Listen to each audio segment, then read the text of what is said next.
what I've noticed in the rich world is that they need to be talked to like their 3-year-old children.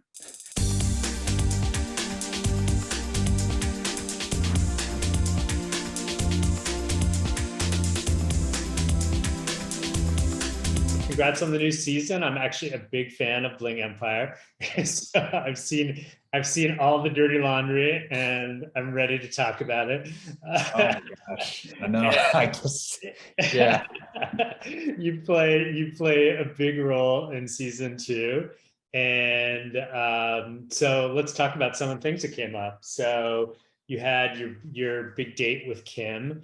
Talk a little bit about how that went, and did it feel natural? Did it feel a little bit forced because it was on camera? What was your feeling about it? I'm gonna guess you're referring to the date that she decided to show up, right? Yes, that one. So yeah, the date she decided to show up. Actually, I felt going into it was going to be forced a little bit because I was just like, she's not really in the road trips, and actually it turned out to be a great date. And so I don't think that one was forced at all. If anything, it felt supernatural, and I was actually surprised how comfortable we got together in the car, because we've never spent one-on-one time like that before, in a car, in a road trip, like knowing we're going on a date. So it definitely felt very natural. Yeah, I mean, so you've been around her before. Why did it suddenly occur to you that this might be someone you wanted to date?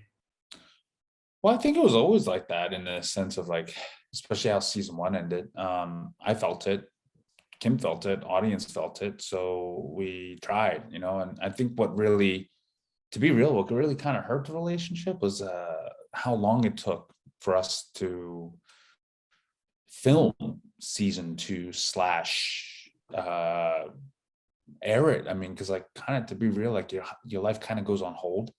So it's almost like like, oh well, you have this, now hold it.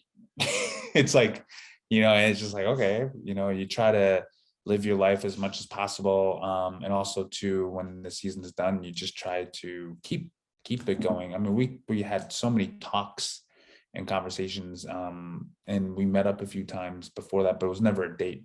Kane was always around. But it's just, that was something that we were doing for so long. Like, it wasn't a total surprise when we started going on dates and stuff, for us at least. Yeah, yeah.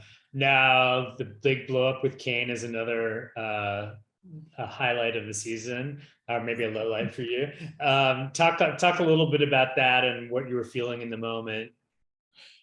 Yeah, look, I mean, there's things in our relationship with Kane. With the big moment for me was, I just feel like there was a lot of accountability as a friend that he tries to enforce on us, like friendship wise. And I said this in interviews before, they never really played it, but I feel like he tries to be too hard to be like the friend police to everybody, and I was just tired of it. It was just like going into it with, like, Cherie's business. Like, I knew what he was talking about with Christine, and it's just like, then it was me, it's just like, holy cow. And, I knew we had problems with Anna. Like, it was just so much stuff going on that, I think what was a little weird about that thing is just like, there's a lot of emotional things happening in our real life that translated in that moment as well. That made it seem like it was a blowout explosion, but it's like, a lot of things happen leading up to it. Let's just say that much. That not even reality TV cameras can capture. Yeah, yeah. Can you say anything more about that? Probably not without it making sense. I think that was the hardest part about season 2, is trying to make sense of it all. Yeah. Okay. And so it's interesting because it's sort of Kane. We're gonna get into this in a second, but then there was the big blow up between Anna and Christine. Right. What did you? Well, I think this is the whole problem. That moment. I think the whole thing that I got frustrated with is everybody's got to apologize to Kane, even though he might have been the one stirring the shit up, or he could have been actually the problem. Who knows? But it's like, we all got to apologize to him for some reason still. and just to keep the peace and just to keep things peaceful, and it's just I think in that moment I didn't want to do it. I just did not want to keep the peace because I was like, man, I don't think this is what real friendship is, like I shouldn't have to walk on glass, or eggshells to be in a friendship. Yeah, like he's always the one kind of stirring the pot, or at least it seems that way to the viewer. Yeah, and the thing is though, like in his perspective, he thinks he's doing good. Yeah. I think that's the real fucked up part. He thinks he's doing good. Yeah. We so in part of the things he says, like he makes some comments about you, like that you're like dating all these other girls and things like that. Were you surprised when you saw some of that stuff come out? Well, let me go back to what I mean by saying like going back to doing good, because it kind of leads up to this, right? Even though intentions might be for good, it still doesn't mean you can't hurt people and fuck up and do the wrong thing. I think that's the biggest thing that I have in this season too, is like, your intentions might be good. It still might not have been right, and I think the hardest part is there's no learning from people in this season. So that was really hard to go through. And no, I wasn't surprised because I'm like, yeah, there's a lot of conflict. There's a lot of things we can't talk about with other castmates, because the rich have a lot of privacy and secrets. I think the one thing that why it's so easy to talk about my shit is because I don't have secrets, nor do I really care for it. And like what I mean by care for it, it's like, yeah, sure, I slept with girls. It's like, okay, who hasn't when they're single? You know what I'm saying? Like, sorry, but it's just messed up to think like just because I slept with a girl, it's like, and the thing is like, changes happen within a moment. And that's what I don't think the castmates really understand. It's like, when people discover enlightenment or they discover a new way of life, or like when I got sober, it literally happened in a moment.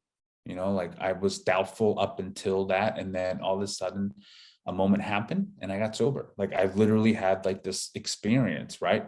Yeah. Same thing that happened with me and Kim. It's like, no, I thought I was gonna be single for the rest of my life. I didn't want anything with anybody. And I saw, oh my God, like after we had that date, it was an experience. I was like, no, man, like I really want to pursue this, Yeah. And I think that's what is really hard, because I try to translate this in sobriety terms, because a lot of people in sobriety have a hard time coming out as sober to people because they're like, no, I've changed. But it takes people a while to see the change. You know what I'm saying? Like I've been telling my parents I've been sober for a couple of years. Like, my friends and family, you'll drink again. You're the same. And it took them 4 or 5 years to see that I haven't been the same person. So for someone like Kane, Kim, and Kelly, they don't see that change happen, but it does happen like that. And the thing is, like, they didn't give me a chance. And so that's what I think was really disheartening with the whole group, this dynamic. So I'm not surprised they showed everything, because to be real, like it happened within a moment. Yeah. Do you mind talking about your sobriety at all? Yeah, I mean, I'm very open about my Yeah. recovery and How did you make that decision? How did it come about? not easy. I mean, like I was very resistant to being an alcoholic, and to the idea that I needed a 12-step program and I needed to be sober. Went to meetings, had a sponsor even for a while, but like I said, I was very doubtful that I was going to ever not drink again. And then literally in a moment, and that moment was when I broke up with my girlfriend 7 years ago.